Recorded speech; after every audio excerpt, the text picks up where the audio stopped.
I'm Mrs. Dietzler. I will be whenever I turn the page, and I will be reading Chapter 7, Power Lunch. Wednesday, Kaylee was missing from school, which was a real bummer because Cleo was dying to tell her about the business she planned to start at New Heights, once she thought of one. Cleo had called her as soon as she could that afternoon, but Mrs. Ortega said that Kaylee wasn't feeling well and couldn't come to the phone.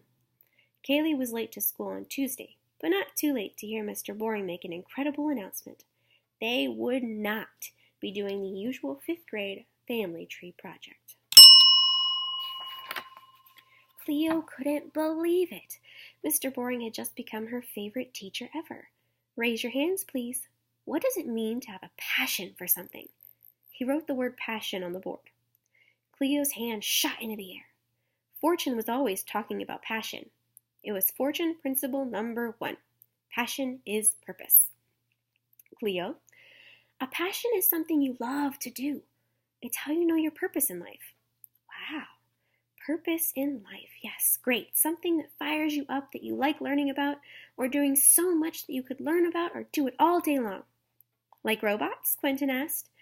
He'd been known around school as Computer Head Quentin ever since he'd coded his own software in 4th grade. Sure. Robots could be a person's passion. My mom says hers is chocolate, Cole said. That could be a dangerous one. But yes, for some people, I suppose food is a passion.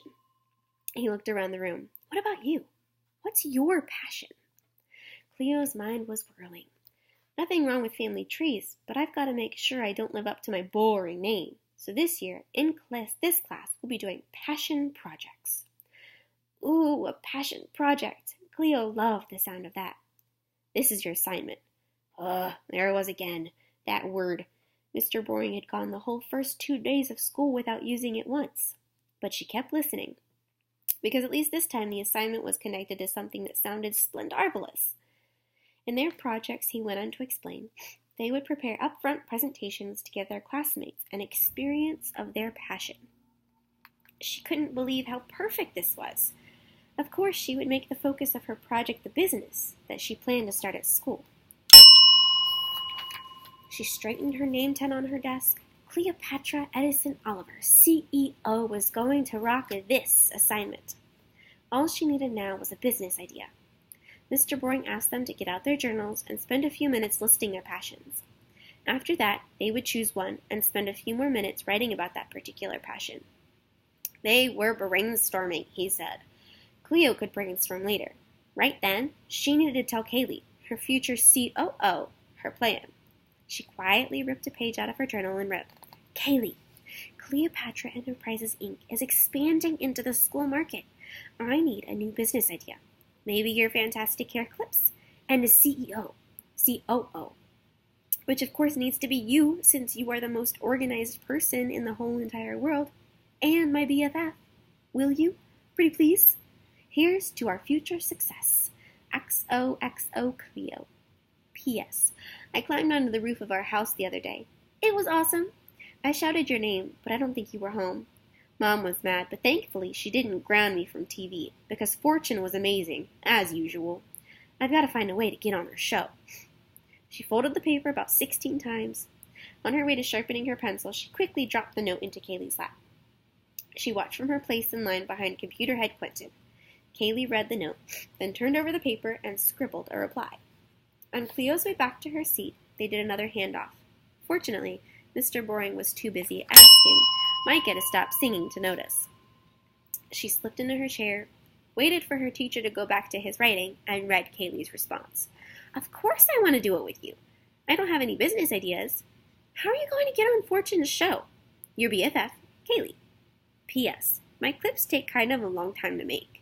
P.S.S. What's a COO? She was so happy that Kaylee Ortega was her friend, she found everything about her completely adorable, including the fact that she thought P.S.S. was the correct way to spell a second P.S. Cleo would convince Kaylee about selling her clips, eventually. If she could make a paintbrush and palette, she could make anything. They would personalize them based on people's interests and hobbies. Done and done. In the lunchroom, Cleo tried to avoid seeing Lexi Lewis, but she was hard not to notice in her spangled tiger-striped hoodie. As Cleo passed Lexi's class table, Lexi said something about a modeling shoot after school in a super loud voice. Cleo barely noticed. Her mind was on more important matters, coming up with a new business. She and Kaylee sat across from Tessa and Steffi. Tessa greeted them with her big grin. Steffi and I are doing gymnastics at recess. Want to come? We can show you how to front handspring, Steffi said. We learn how this summer. Cleo shook her head. Thanks, but Kaylee and I have an important meeting. We do? Kaylee's forehead wrinkled. For Cleopatra Enterprises Incorporated. Oh, okay, she shrugged. I guess I'm busy. Maybe tomorrow? Tessa bit her bottom lip. Tessa's big front teeth made Cleo think of a rabbit, which made her think of the carrots she wanted to trade. She scanned Tessa's lunch, spread out in front of her, and what a lunch it was.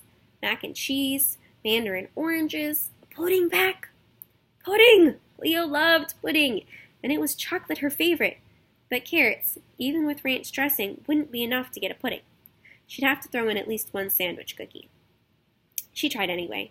Hey, Tess, I'll trade you carrots and ranch dressing for your pudding. Tessa shook her head. Cleo expected to hear, no way. Instead, Tessa said, I can't eat carrots. You can't eat carrots? Cleo wasn't a big carrot fan herself, but she had never heard of anyone having a carrot allergy. She means she can't eat carrots right now, Steffi said. Her canine's loose. Huh? Cleo was seriously confused. Your dog ran away, so you can't eat carrots? Everyone laughed, even Kaylee. Cleo chuckled a little, just so she wouldn't be the only one not laughing. Not her dog, goofball, Steffi said. Her tooth. Cleo forced a little air out of her mouth. Like, duh. I knew that. I was just making a joke. She forced a laugh, then got serious again. Why don't you just use the other side? They're loose on both sides, Tessa said. I'm afraid of them coming out. It's going to hurt. No wonder her lunch foods were all soft. I keep telling her they've got to come out eventually, Steffi said. So why not just get it over with? Seriously, that's what I've been telling my brother Josh. Plus her tooth fairy pays a lot of money. Cleo perked up. How much? She asked. Tessa looked a little embarrassed. $5. A tooth? Cleo shouted. Tessa nodded. Cleo made some quick calculations. That means your mouth is worth $100. More if you get your wisdom teeth out. Cleo did a survey around the table. It was the same for Steffi, Emil, Quentin, Noah, and even Kaylee. Kids got dollars, not cents, for their teeth these days. Cole said he and Lexi got anywhere from $5 to $10 a tooth, depending on how generous the tooth fairy felt that day, or whether she got a bonus in her paycheck that month. At first, Cleo was miffed that all she got was a goofy poem about her latest lost tooth, 2 shiny new quarters and a pack of sugar-free gum. But that didn't last for long, because suddenly, as she looked out across the cafeteria, watching kids biting into their pizza and their celery sticks, she didn't see teeth. She saw a business opportunity. Cleo crunched on a carrot. Yes, she had planned to trade, but she'd just been given some incredible information. This was big. Way bigger than carrot sticks. It wouldn't make her a multimillionaire, but a ready-made audience sat all around her.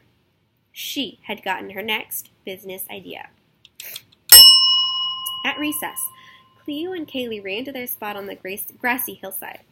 I now call to order the first official executive meeting of Cleopatra Enterprises Incorporated. Cleo opened her notebook. Agenda item number 1. She planned to launch right into her business proposal, but Kaylee was staring out at the field, not paying attention at all. Earth to jelly! Come in, jelly! Oh, sorry. Did you say something? Not really. Not yet. Just starting our meeting. She paused. She was dying to get her to her latest business idea. Why weren't you at school yesterday? I tried to call you. Is something wrong? Kaylee shrugged. She picked at the grass around her shoes. Just my dad. Of course, what a dumb question. A lot was wrong in Kaylee's world. Mr. Ortega had left his family 4 months ago. How could a parent just walk out like that? He could come back. She didn't sound very convincing, even herself. Kaylee picked a clover and flopped onto her back. He opened a new car lot in Palm Springs. He bought another house. She wrote onto her side. He has a girlfriend. It was true. It didn't look good. Cleo thought of Nana's pet name for Pops. What a nincompoop. Kaylee giggled. Cleo laughed too. She always laughed at that word. She said it over and over, sliding her voice up and down, stretching out one syllable and then another. Your dad is a nincompoop, nincompoop, until her stomach ached from laughing and Kaylee was spread eagle on the grass and wiping tears from her eyes. Kaylee let out a big breath. So what are we meeting about anyway? I've got an idea for a new business, something we can do while I wait for you to make a bunch of barrettes. She grinned. Teeth. Kaylee's eyebrows pulled together. Huh? A tooth-pulling business, Tessa and lots of others, even you. You all get plenty of money for your baby teeth, right? Right. So we're going to pull out loose teeth for a small percentage of people's tooth fairy money. Kaylee thought for a moment. But why would people pay you when they can do it themselves, or maybe go to a dentist? Dentists are expensive, and you heard Tessa. She's afraid of it hurting. Cleo looked out onto the field where Tessa was doing a backhand walkover. Steffi was trying to help Mia Jeffers, but Mia was stuck in the backbend part. Lexi Lewis stood nearby, shouting, "Just flip your legs over," as if she were the expert. Cleo would like to see her try. Kaylee still looked skeptical. So you're going to find a way to pull teeth without it hurting? Possibly. How do you do it? What? Pull out your loose teeth. Kaylee's eyes looked one way, and her mouth scrunched to the other. I guess I just wait a super long time until they're really loose, and then it doesn't hurt so bad. But it still hurts. It always hurts.